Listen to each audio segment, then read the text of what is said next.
Здруженијето на граѓани Јосип Брз Тито од Кочани, негувајќи ги историските датуми од поранешна Југославија, на 4 јули по повод некогашниот празник Ден на борецот, положи свежо цвеќе на споменикот на борците од револуцијата во градскиот парк и на споменикот на слободата кај местноста Локубија. Како и секогаш и оваа година им одава почит на борците паднати за ослободување на Југославија и на Македонија.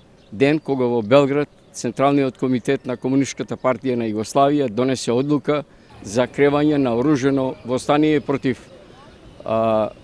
окупаторите и против домашните предавници.